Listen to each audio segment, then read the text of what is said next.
The leadership of the Pakatan Harapan coalition have called for unity in the face of divisive rhetoric and calls for Malaysians to always enhance mutual understanding between each other in order to maintain peace. In a joint statement, PKR President Datuk Sri Anwar Ibrahim, Parti Pribumi Bersatu Malaysia President Tan Sri Muhyiddin Yassin, DAP Sekjen Lim Guan Eng and Parti Amanah Negara President Mat Sabu all called for the country to reject politics that only puts importance on small groups and not in the interests of the general public. They note that even the issues openly being discussed by Malaysians, from economic conditions to polarizing views on race and religion, demonstrates that Malaysians are clearly able to express their thoughts more easily via social or mainstream media.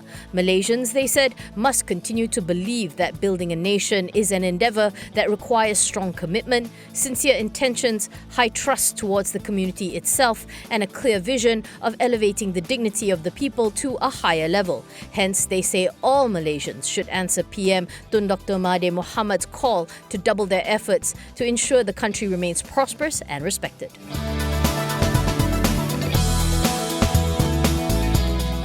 Putrajaya has officially announced that it has renewed Linus Malaysia's operating license for 6 months. In a statement, the Atomic Energy Licensing Board said that the move was based on a cabinet decision. However, the renewal comes with several conditions. Linus is required to move its cracking and leaching ops, the stage that produces radioactive waste, out of Malaysia within 4 years from the validity of the license. LPTA said that once the overseas facility becomes operational, the license holder is no longer allowed to produce radioactive residue exceeding 1 becquerel per gram at the Gebeng plant in Kuantan. The LPTA is also putting the brakes on Linus's plan to commercialize its water leach purification residue by turning it into fertilizer. Instead, it said that 0.5% of the company's annual gross sale must be given to the government as collateral.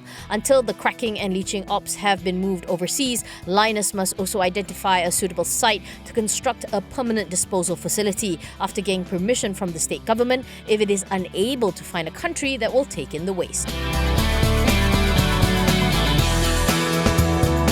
US prosecutors are seeking to sell 3 luxury homes linked to Riza Aziz, stepson of ex-PM Datuk Sri Najib Razak, in the latest effort to recover money said to be stolen from troubled state fund 1MDB. Reuters reports that on Wednesday, US authorities asked a California court to lift a stay on forfeiture proceedings so that the properties can be sold. The properties include a £23.2 million London townhouse, a $17.5 million Beverly Hills home, and a $35.5 million condo in New York. All 3 were allegedly purchased by Riza from fugitive Low-Tech Joe using 1MDB funds. Since 2016, the US Department of Justice has filed forfeiture suits on about $1.7 billion of assets said to be bought with dirty money from 1MDB. The US has begun returning to Malaysia some $200 million recovered from the sale of seized assets. Riza is set to go on trial next year after he was charged with 5 counts of money laundering. He has pled not guilty.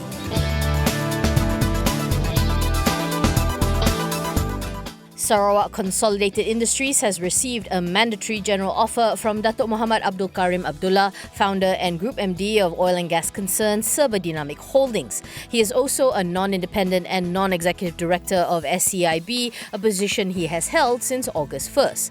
Abdul Karim is offering to buy the shares he does not own at RM1.10 per share, valuing the company at 94.5 million ringgit. SCIB's counter had been suspended prior to the announcement, with trading set to resume tomorrow. SCIB's share price was at RM1.07 before trading was halted.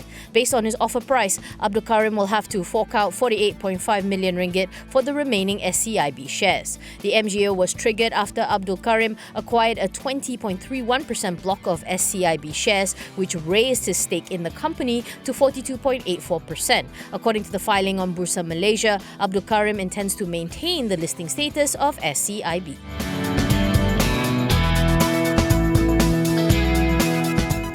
Astro Malaysia Holdings and Maxis have inked a strategic marketing partnership to offer bundled broadband with content. In a joint statement, Astro said it will be launching new bundles of 30 Mbps and 100 Mbps broadband and content products and the full suite with higher broadband speeds in due course. The company said the partnership leverages on both their strengths while at the same time helping to create new revenue streams for both. Both companies have a common major shareholder, namely Tycoon T. Ananda Krishnan. Astro CEO Henry Tan said customers will see significant value and benefits from this proposition, namely compelling content with high-speed fibre connectivity. Maxis CEO Gerhan Ut said the telco is seeing increased demand for a wider range of digital services and that the new partnership with Astro will give customers another reason to choose Maxis Fibre.